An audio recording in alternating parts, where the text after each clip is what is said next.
I ain't the best shot, but give me enough rounds and I get there sooner or later. Good. Here's my beautiful gun I was shooting that with. Gun is much better than the shooter.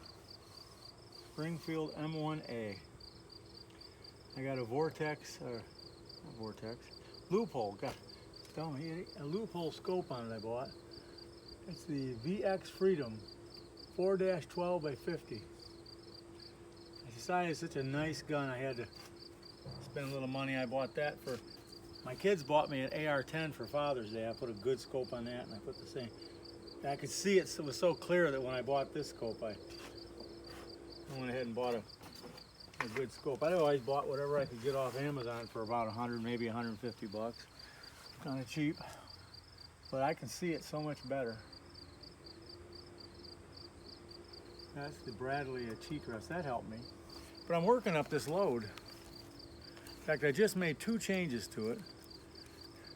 Here's where my best one, I put it somewhere so I'd save it. I don't know where the hell I put it, but that was my second to the best. I'm using IMR 4895.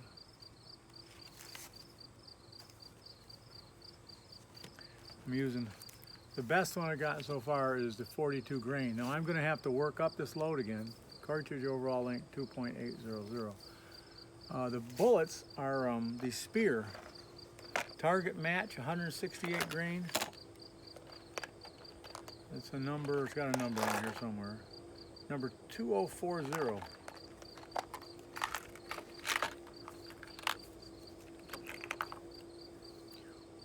Nice little bullets. I hope to learn how to shoot some long range stuff. I haven't gotten my packet yet. I got my membership card, but I'm not supposed to go there until I get my packet, and it'll tell me I have to come for a safety class, and they show me around. But a gun club, it's 35 miles away. It's only 50 bucks a year.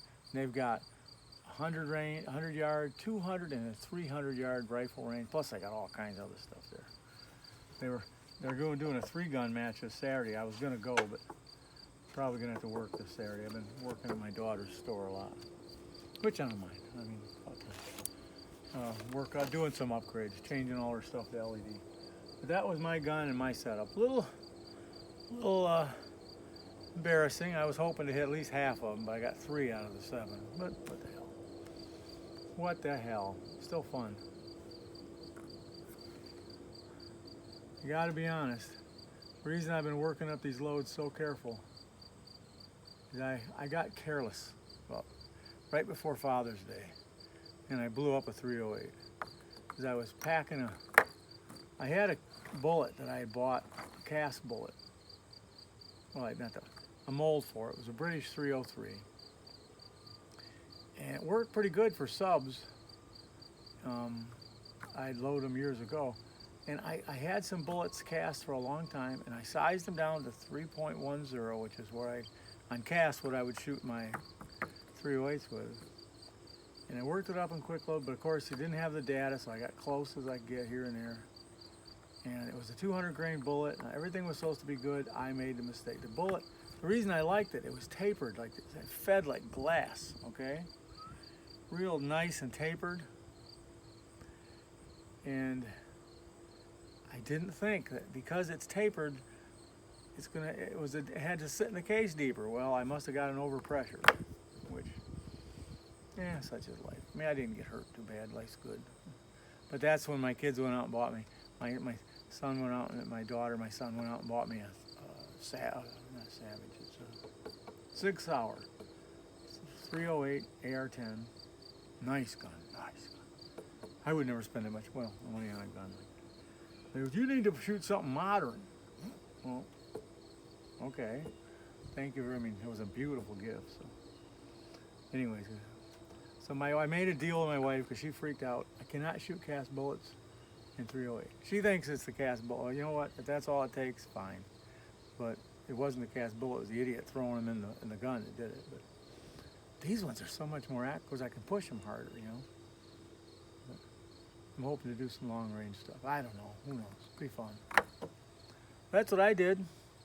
Now you got a benchmark, and this one's really low. So you shouldn't have any problem at all doing better than this, everybody else, okay? I had a secretary work for a company years ago, before I owned it, when I was still working for him. And she said, everybody has a purpose. And some people it's just to be used as a bad example. And she said that she had that sign in front of her desk. She goes, I put that there for you. I said, oh, gee, thanks. So my purpose in life is to be a bad example for everyone else. But I still, what I just changed, why these point of impacts are off a little bit, which, I mean, this is, everybody has an excuse, but I had never done it before. I've been watching videos, and I turned the necks. I'd like to have some comments on that. And it did. I mean, I wish I could find a target at some. It got it half that size, and it moved the point of impact too, which is really different. But I bragged to everybody I see about that target. I got it somewhere it's safe, trust me. Everything in my life is somewhere safe. Problem is I can't remember where the hell I put it. But I have it. But that really changes. So I went ahead and turned all the rest of these, because I just did 10 to begin with to try. And then I was watching some more stuff about scales accuracy. And it finally picked me up a electric trickle. You know, you got a remote control button, battery operated, and it trickles it down. And there was a few people that had done examples of loading up. They had a scale that was much more accurate than mine. It went to, instead of 0.1 grains, it went to 0.01 grains. And they were showing, I've got an RCBS automatic powder dispenser, which works like a dream. I got no complaints about it. And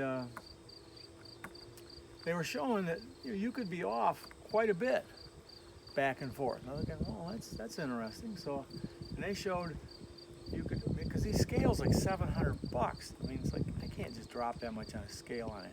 Is that it? But I got this trickler, which I have a hand trickler, but it drove me nuts with my fingers. And what they do is you set the scale lower than where you want to go, like by maybe 0.3 of a grain. And then you take it the rest of the way up. And this trickler is so precise. You're dropping one kernel of powder at a time. Boom.